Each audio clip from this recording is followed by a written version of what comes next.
Okay, Moedim L'Simcha, which is a traditional greeting during the intermediary days of a festival, as we are here in the midst of Pesach. I hope everyone had a wonderful Seder and had a great time celebrating the first few days of the Chag.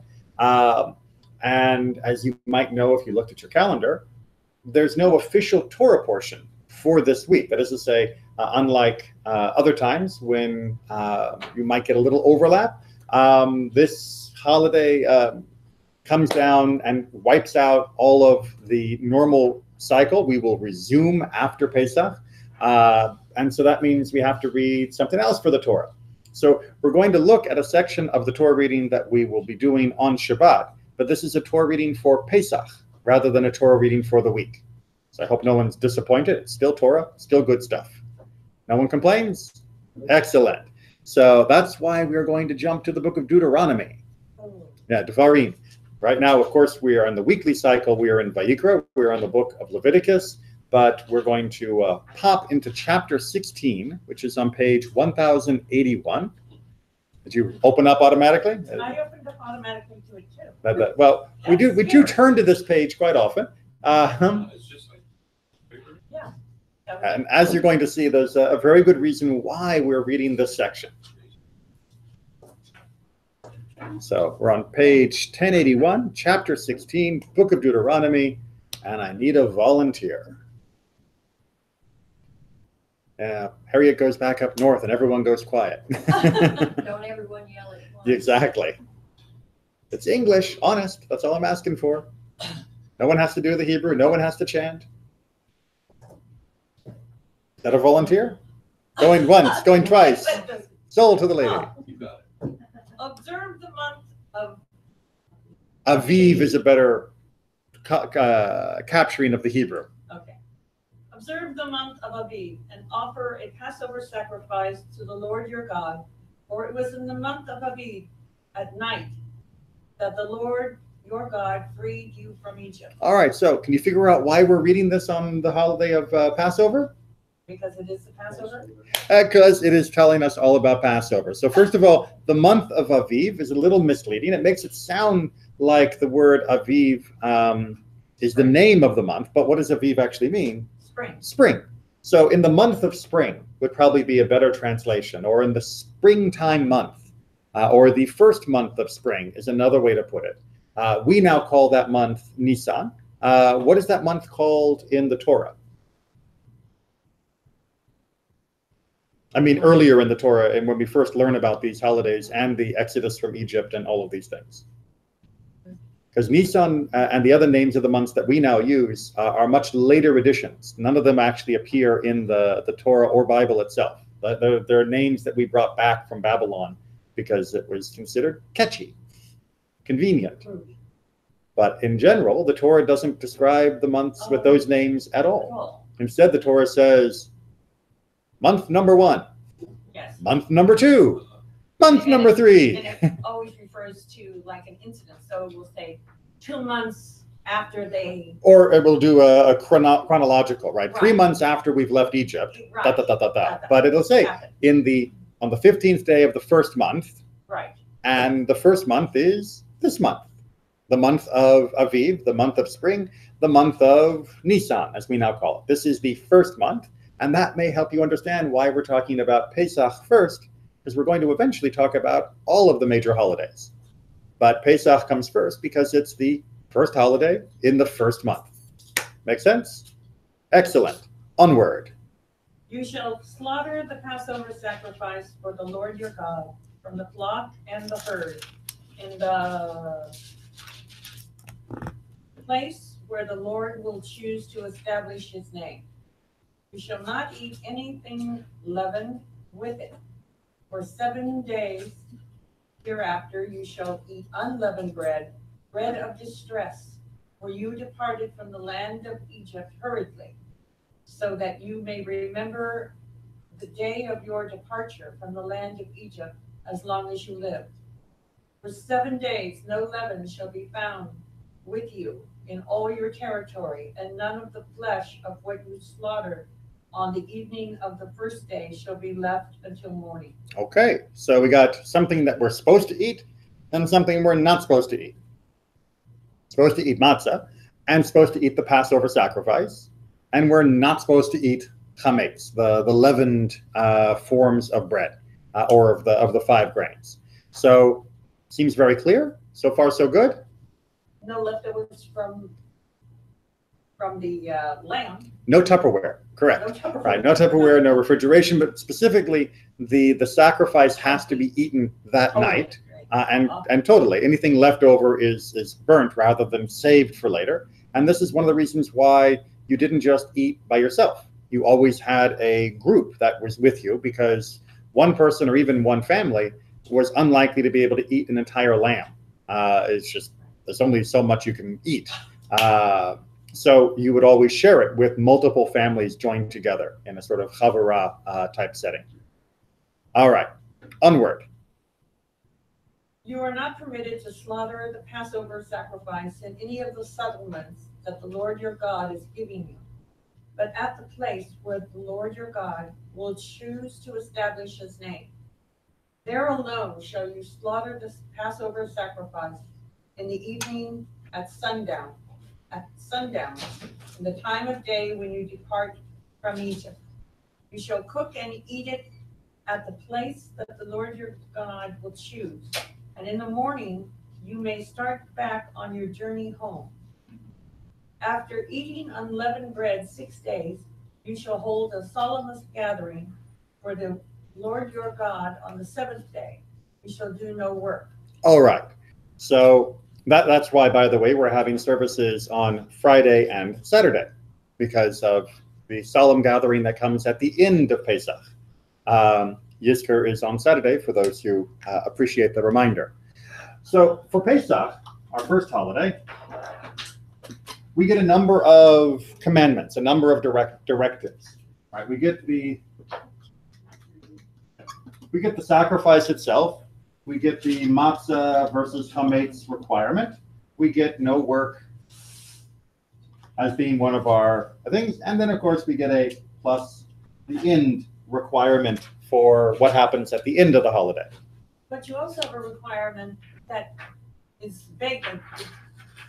You shall eat it you shall sacrifice in a place, and you shall eat it in that place. Yes, there are many details of the sacrifice. It's yes. very, very specific. This is not something you do in your backyard. This isn't something that you can sacrifice and then sell the extra for. There are many, many rules about the Passover sacrifice. I will refer you to my Mishnah classes on Masechet Pesachim, done just a little while ago, if you want to learn more about the details as it's come down through Jewish law.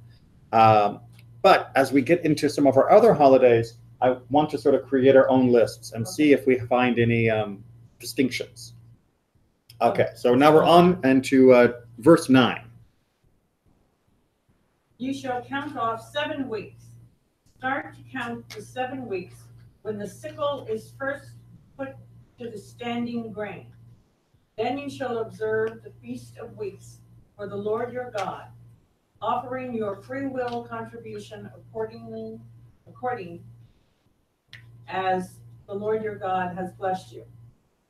You shall rejoice before the Lord your God with your son and daughter, your male and female slave, the Levite in your communities, and the stranger, the fatherless, the widow in your midst, at the place where the Lord your God will choose to establish his name.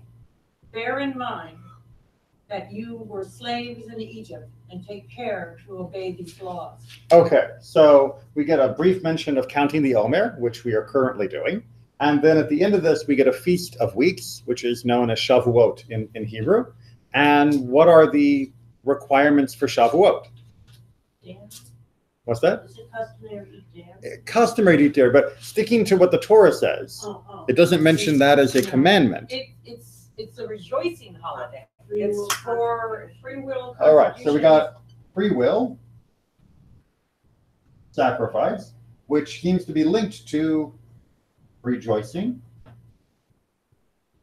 Anything else? Son and daughter, children, your children. Your son, your daughter, your children, the slaves, the stranger, the Levite, the widow, right? So there is a mass sharing that is happening here. Specifically point out Levite. Anybody got an answer for why mention Levites in particular? Just because they're good singers? Who doesn't get land? Levites. The Levites, right? So the Levites don't have their own land to support themselves. So that means if they're going to enjoy this holiday, they can't bring their own lambs or cows or anything. They're going to have to be invited to someone else's feast. So by inviting the Levites, it's another way of inviting those that can't support themselves in this particular circumstance. So we don't leave them out. The orphans. And the list continues, of course, with others that are very obviously unable to support themselves, like the orphans and widows and strangers who also do not have a portion fixed within the land that they can bring from at that time. Make sense? I have a question. Yes. On the free will contribution, accordingly as the Lord your God has blessed you. That means if you have, it's not a set thing. We'll come back to look at that in more detail, but that is indeed a very interesting phrase, which demands further investigation. But I don't want to jump the gun too much. So let's go on with 13. Yes. After the ingathering from your threshing floor and your vat, you shall hold the Feast of Booths for 7 days. Feast of Booths is better known as Sukkot. Both grain and of the grapes. Keep going. You shall rejoice in your festival with your son and daughter, your male and female slave, the Levite, the stranger, the fatherless, and the widow in your communities. You shall hold a festival for the Lord your God 7 days in the place that the Lord will choose. For the Lord your God will bless all your crops and all your undertakings, and you shall have nothing but joy. All right. So what's our rules for Sukkot?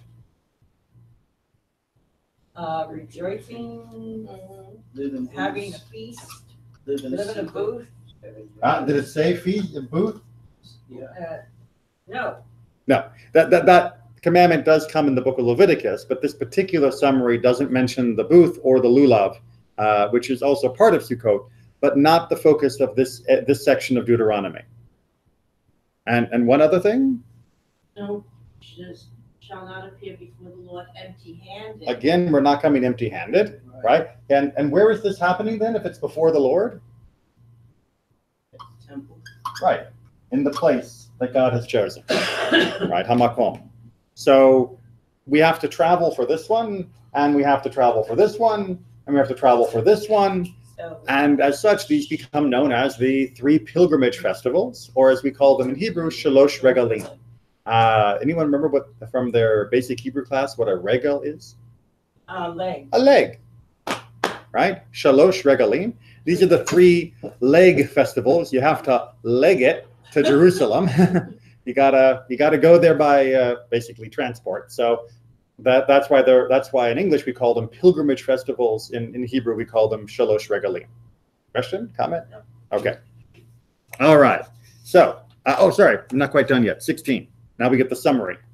3 times a year, on the Feast of Unleavened Bread, on the Feast of Weeks, and on the Feast of Booths, all your males shall appear before the Lord your God in the place that he will choose. They shall not appear before the Lord empty-handed, but each with his own gift, according to the blessing that the Lord your God has bestowed upon you. All right, so what was mentioned before is reinforced again, that you're coming these 3 times and that you're coming with the gift according to what God has blessed you with. We're going to have to take all of these things apart because we can see that rejoicing is a huge issue here. We are being commanded to be happy, which is a little unusual for most of us. We tend to think of commandments as things that we can easily do with a certain physical effort. Right? I can offer a sacrifice, no problem. Bring the right animal, do the right procedure. The animal has been sacrificed. I can eat only matzah, no problem. I make the bread the right way. It's matzah rather than chametz. I can eat matzah. I've done it. I can build a sukkah. I can shake a lulav. I can count the days. I can force myself to be happy. That's going to take a little bit more explanation. So we're going to continue on our rejoicing on the Chagim page. And if my reader would continue. For the Jews there was light and joy and gladness and honor. That's a quote taken from the book of Esther, one of the phrases that we also say during a traditional Havdalah. Rabbi Elazar, in the name of Rabbi Judah, said, light refers to the Torah, and so says the passage, for the commandment is a lamp, and the law is light. All right, so we're doing a classic Midrash breakdown here, which is to take one verse from the Tanakh and then to find the links to other verses from the rest of the Bible. And the light verse from, for the Jews there was light, is being linked to this passage from Proverbs, and to say, what does it mean that we had light? It means we had Torah, because Torah is equal to light, because in Proverbs we know the law is light. See how that works? All right, it's the earliest form of hyperlinks, that you have one word here and one word there, and you have to see how the two link together, and now you can understand the sentence differently than if you only had one sentence by itself. All right, onward, doing the word joy now. Joy refers to a holiday, and so says the passage in Deuteronomy 16:14. The one we just read. Okay. And you shall rejoice in your feast. All right, so what is it that the Jews are getting? We're getting Torah, that's light. We're getting joy, that's the holidays. Now we got to take gladness. Gladness refers to circumcision. You probably wouldn't have guessed that one. That one. Yeah. And so says the passage in Psalms, I am rejoiced over your promise. All right, well, wait, that didn't actually say circumcision, right? How do we get from promise to circumcision? Probably the word is brit. Right, the covenant, right? This is the brit, this is the covenant. And when we affirm the covenant between ourselves and God, of which there is no more visceral symbol than circumcision, we have gladness, right? We are reminded of that unique and eternal bond, and that should fill us with gladness. So although the actual act of circumcision may not be for the faint of heart, the meaning of circumcision is something that should fill us with gladness. Capiche? Okay. And now on to honor. Honor refers to tefillin, and so says the passage. And all the nations of the earth shall see that you are called by the name of the Lord, and they shall be afraid of you. And you are taught in a Breita. Rabbi Eliezer the Great said, this refers to the tefillin on the head. Right? When people see us wearing the tefillin on the head, which reminds us of our link to God, they will then be in awe of us, and that is what grants us honor. Right? We don't have honor just because we're so good looking. We have honor because of this relationship that we have with God, as symbolized by the tefillin, which is something that we uniquely wear. All right, make sense? But they're using honor and fear together. Yeah, but fear in classic Hebrew is not just hiding behind a chair, you know, or, oh no, there's a tiger, right? It is also the whole mix of emotion that comes from being overwhelmed by something that is greater than yourself, which is why we're afraid of a tiger too, because I know its teeth are much greater than me. But it's this blend of fear and awe and of feeling, you know, minuscule next to something, right. Which in modern world we've done a really good job of sort of bleaching out of ourselves, that nothing, you know, can impress us. It's just meh. That's not been the human response for most of history. We don't go for meh until the very end of the 20th century, where that becomes the cliche, which is a shame and a whole nother class. Because what we're really talking about here is the joy side. We got to get rid of that meh and find a way to rejoice. But we're going to see there's a little bit of a limit to it. So this is from the Mechilta.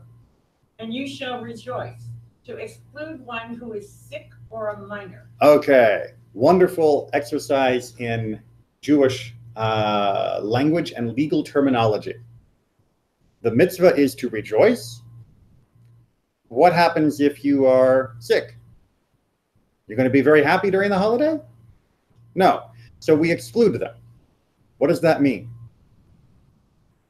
They don't take part. That's a very good guess, but that is a very English way of reading an English word that is based off of a Hebrew translation. It means that they are exempt. They are not obligated to be rejoiceful.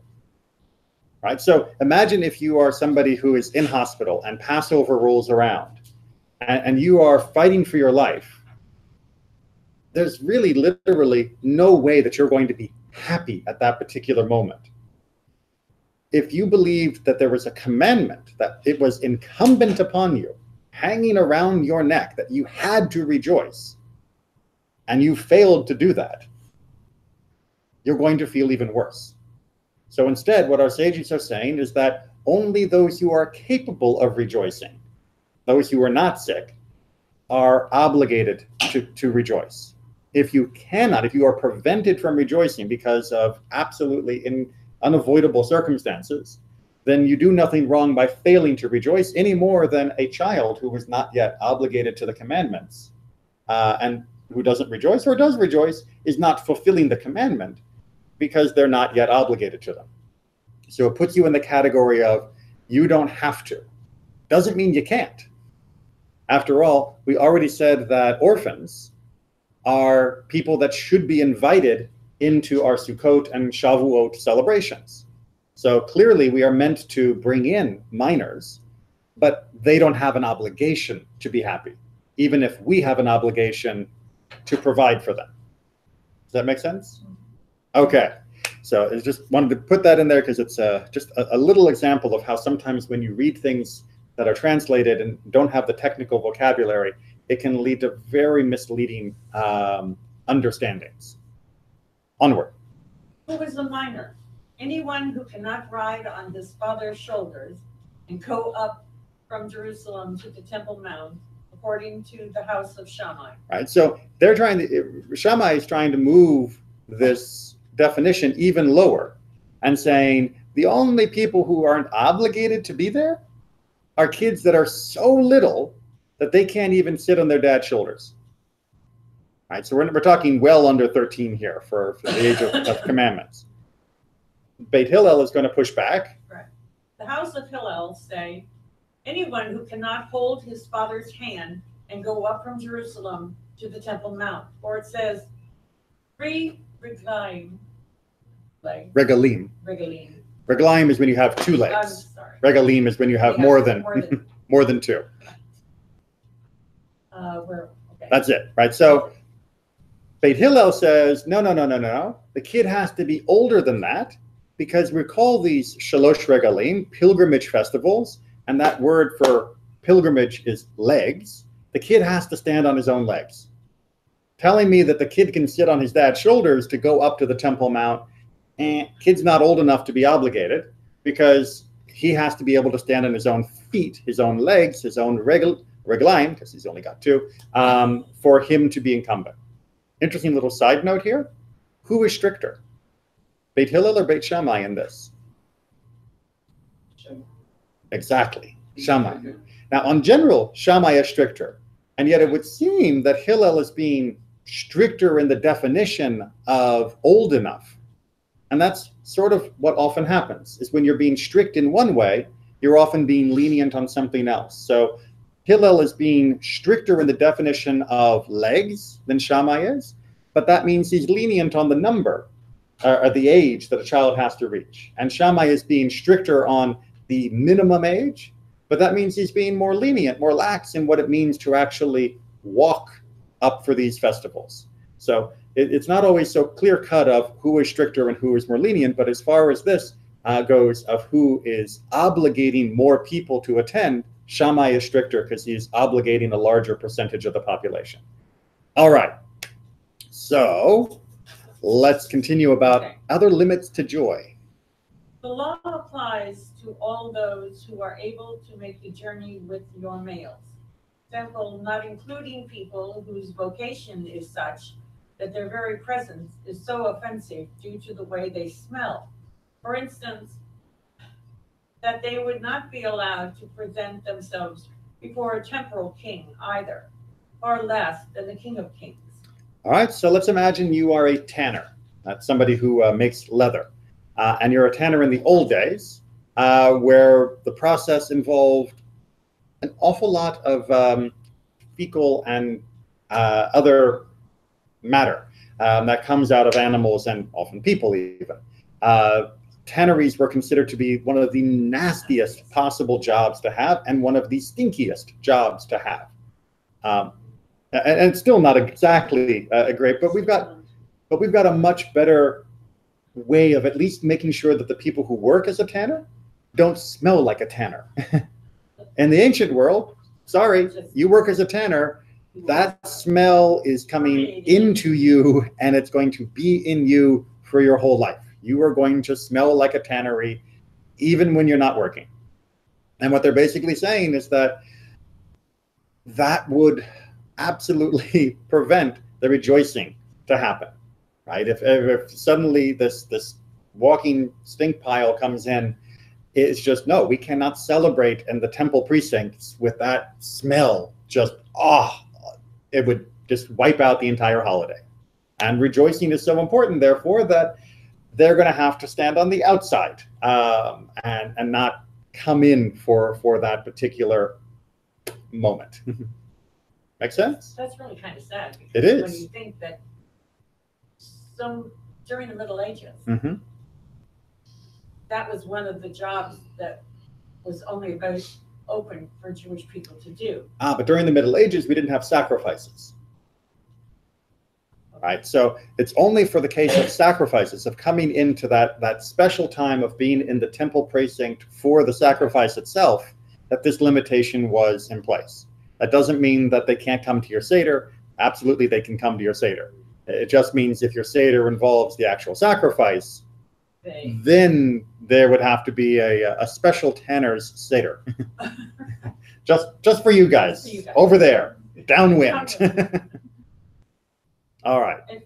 If one failed to celebrate by bringing the burnt and the peace offering during the first festival day of Sukkot, one may celebrate during the entire festival and during the last festival day of Sukkot. If the festival passed and one failed to celebrate, one is not obligated to compensate. About this, it is stated, a crooked thing that cannot be fixed and a loss cannot be reckoned. Right, so you are obligated to rejoice, and even if you miss the first day of Sukkot when you're supposed to be doing it, you get the whole week of Sukkot as a makeup time. But once that passes, unlike other sacrifices you might be obligated to do, the moment's gone. And you don't need to and cannot bring a sacrifice after the holiday has passed. There's no makeup exam. There's no makeup exam once it's gone, because that which is crooked cannot be fixed. Right? You missed it. There's no way to go back in and fill in your happiness at that time because you missed that window for happiness. That shows how important the happiness is, right? This linkage of rejoicing and the sacrifice is so powerful that they are trying to do everything they can to make sure that it comes off flawlessly and at the right time. We are commanded to be happy. Now, you can notice as well through these texts that one of the main vehicles for this rejoicing is gastronomical. It's the food, right? It's the meat. It doesn't mean that that's the purpose of the rejoicing, but that is the vehicle for the rejoicing. As everybody, I hope, who sat down to a nice Seder will recognize, having a very nice meal right in the midst of our celebratory service of the Seder is essential to the celebration. It is absolutely a huge part of the celebration to know that this food is coming, to enjoy the food, and to continue singing, having filled with the food, because that is something that makes us happy, right? Good food makes for good spirits. That's not a new idea, as you can see, at least 3,000 years old, and probably even older than that. Okay, so, which leads us to what we mean by rejoicing and why we're rejoicing, and also why we're not exactly consistent about this. So we're on the top of the back page. And you shall rejoice in all kinds of rejoicing. All right, so in order to go against what I just was saying, Sifrei Devarim says, yes, the rejoicing is primarily in this whole feasting thing, sharing with other people, but rejoicing is also supposed to be other stuff that makes you happy. So, for example, if you were in Israel during this week, you would see families of all types going to museums, going to wilderness preserves, going to the beach, visiting with friends and family, playing games. It is a time of happiness all over during this week. And hopefully for yourselves, you're doing something that makes you a little extra happy during this week of Pesach, not just same old, same old. And people are all dressed. I mean, that was one of the things that Yep. impressed me, is that everyone was dressed to the nines. Yeah. I mean, People often will dress better during Pesach as well. And that is all part of rejoicing during the entire time. But there's a limit, as we're going to see. our sages in Moed Katan 8 state that from the words "rejoice on your festival," From our Torah reading, one can infer that one should not get married on the intermediate days of the festival, as that would be mixing two kinds of joy together, something not appropriate. okay. So you want to get married? Don't get married during Pesach. Now, you might have already thought, of course I'm not going to get married during Pesach. Who's going to cater it? I'm going to have my matzah wedding cake? But you can't get married even during Sukkot. It's a blackout. It's a blackout time, right? Because during these intermediate days, our joy is supposed to be focused entirely on this. Whereas when you get married, that is a different type of joy, and one that would often conflict with how we are celebrating the holiday itself. And so the sages said, for those 2 weeks, for intermediate weeks of Sukkot, intermediate week of Pesach, hold off on your weddings. The only exception is for a person getting remarried to somebody that they had previously divorced, because that's not considered to be quite the same atmosphere as when you're getting married to a new person for the very first time. It's a rather exceptional case. All right, but Rabbeinu Bachya is going to go on with this theme. The Torah mentions here that the joy it has in mind is the joy with God's blessing. And the expression joy does not occur in connection with the Pesach festival. Dun, dun, dun. Neither is the word blessing. Did you guys notice that? We said rejoicing for Shavuot. We said rejoicing for Sukkot. We didn't read rejoice during chapter 16 for Pesach. And in order to understand that, Rabbeinu Bachya is going to help us understand what does joy and blessing mean in its most concrete way, most concrete terms. So he continues. On the other two festivals, different parts of the harvest are already at hand. God's blessing has become manifest. Seeing that on other festivals, the harvest is in the home, it is possible to share it with 4 categories of people mentioned in the Torah. This adds to the joy of the festival. Right? In order to rejoice in the festival, you have to have the wherewithal to rejoice. And if you're an agricultural community, which is true for 95% of Jewish history, then you're at Sukkot, you are full, all of your harvest is gathered in, and you are able to share it with all the different people you're supposed to share it, and everyone's going to be happy. And at Shavuot, even though the wheat harvest is only just beginning, at least the barley harvest is in, and you've got the wherewithal to share with other people and to rejoice and be happy. But, as he continues for Pesach, there's a difference. On Pesach, not only has the new harvest not yet been brought in, but the old harvest is just about depleted. What we call winter. It is therefore difficult to provide joy for the people with whom the Torah wants us to share our joy. By not demanding joy from us on Pesach, the Torah displays a deep psychological insight into the minds of most of us, who, even though we might share with the Levite, etc., even at that time, would not do so joyously. So even if we're still willing during Pesach, even though we weren't commanded to invite the Levite, the stranger, the widow, and the orphan into my house, I'm giving them from the very, very, very, very end of my stock, just as we're about to begin the barley harvest, which hopefully will then sustain me, even if I invite them in, and even if I'm sharing with my leftovers that I'm just able to scrape together, a part of me, at least most of us, is still going to begrudge them.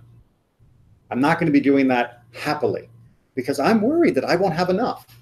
Right? That fear, that scarcity that I experience at the very end of winter as someone living in an agrarian society, the Torah recognizes that as a legitimate fear that should not be tried to be commanded against. So instead, yes, we have to gather together. We have to eat the Passover sacrifice. We're going to be sharing with people that way, but we're not going to obligate joy because people are on tenterhooks, wondering whether there's going to be any more. And imagine how well that captures the real emotion of our people when we left Egypt. Yes, we were happy that we were leaving Egypt, but we were also petrified of what was about to come as we walk out into the wilderness.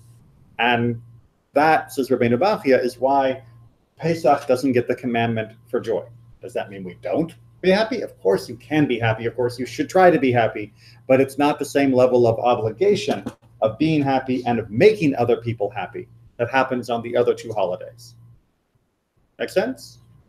I know, like everything else, it makes sense. It makes sense. Onward. We have been taught in the Mishnah, Rosh Hashanah 16:1, that one of the 4 days on which the world is being judged concerning the produce for the coming year is Passover. Right? Passover is one of the judgment days. In other words, the fate of the harvest still hangs in the balance, and it would be premature to rejoice, therefore. Right? You don't celebrate the verdict until after the verdict has been given.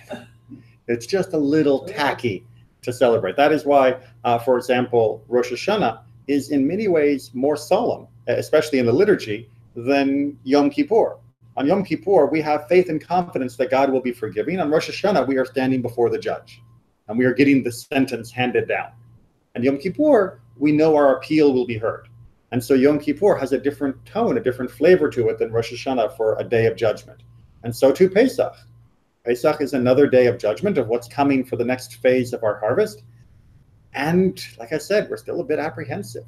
We're still anxious. The winter supply is almost gone. We're hopeful that the next harvest is going to sustain us. But hope doesn't always translate into unadulterated joy. And forcing people to act as though it was unadulterated joy just simply won't work. Every man according to the ability of his hand to give. Told you we'd get back to this one. One who has many eaters and great possessions brings many burnt offerings and many peace offerings. Right? So what does it mean to say that everyone brings according to what they have in their hand? It means you bring what you need from what you've got. So if you've been blessed to have huge flocks and giant fields and 20 people in your family, then you will be bringing more to the temple and sacrificing and eating more, and in terms of the quantity that your family will be consuming, than somebody who lives by themselves and has a small vegetable garden. And that person who brings with what they've got should still find joy. And the person who brings what they've got should still find joy. And neither one should begrudge what they're bringing, because what they're bringing is appropriate for themselves, for their joy. Hard, isn't it? Right? I'm looking for the loopholes. What should the loophole be? No, I mean, If I'm rich, I can still bring what somebody who has a little has? No. No. well, in today's society, it's. I don't. Well, let me ask you this: Does the average person who is a millionaire, or the average millionaire, the average millionaire, Right. do they rejoice in the same ways as an average person who is at the poverty line? Probably not. Probably not. That doesn't mean, I mean, they both use food, I'm sure, to feel happy. They both probably enjoy spending time with their family, but some may take their whole family to Tahiti for a vacation, and some may just go to the local park and play Frisbee for their time together. And that will vary, but both can be as happy as each other. And if the very, very wealthy person refused to use their wealth for the joy and rejoicing and sharing with others on these holidays, that would be inappropriate. To say, well, I'll just bring one chicken and that's all I'm going to use to rejoice on these holidays of Shavuot and Sukkot. That would be where the problem was. If the person is not willing to bring what they've been blessed with, then they are denying that they've been blessed. And that shows a certain hubris, a certain arrogance. Onward. Not that he has to give away all that he owns, so that as a result he will become dependent on tzedakah. An interpretation offered by foolish non-Jews. Right, so let's just make sure we can understand why someone might interpret it this way. It says that you should come with what is in your hand that God has blessed you with. You might think that means everything that's in your hands has to be brought and used for the celebration and shared with as many people as is humanly possible. No, that's not what it means, says Sforno, and based off our sages. Our sages have long ago postulated that even the most generously inclined person should not give away more than 1/5 of his wealth. Now, we should point out that they did not know what Warren Buffett or Bill Gates were. The idea that 1/5 of your wealth would still leave you with more billions than you could ever imagine. So there's a slight modification with regards to the absolutely super rich that are existent in our own time. But for the classic world and for the average person, this is trying to remind us that as much as we do feel joy by giving and sharing, we also have an obligation not to impoverish ourselves to the point where we cannot replenish and continue on our own. So you wouldn't give away your car and sell your house, and now I'm just going to live in a tent. And it's like, well, then who's going to take care of you next year? That's not the way we go either. So we absolutely have to give as much as we can from our blessing and make sure that our blessing can continue to support ourselves and others. What do we think? Yeah, Everyone happy? I've always thought that the opposite, not the opposite, but the corresponding, if someone is poor, they can also give. Of course, yes. You know, and not just can, but should, yes. They should, so that they never feel that they are just taking. Correct. So there's an honor, and you know, honor comes with this joy of everyone being able to participate, right, according to their level and to their means and maybe their challenge. And what a beautiful community that we had to worry about telling people not to give too much. Right. You know, that's a special kind of community where people had a tendency to maybe go overboard and cause themselves problems that the community then had to bail you out from. That's a nice kind of problem that we have to worry about, is give enough and don't be crazy, and we can be happy. You know, that's the essence of all of our holidays. All right, so Moadim LaSimcha, these times are for rejoicing. Make sure that you find your simcha over the next few days. Take care.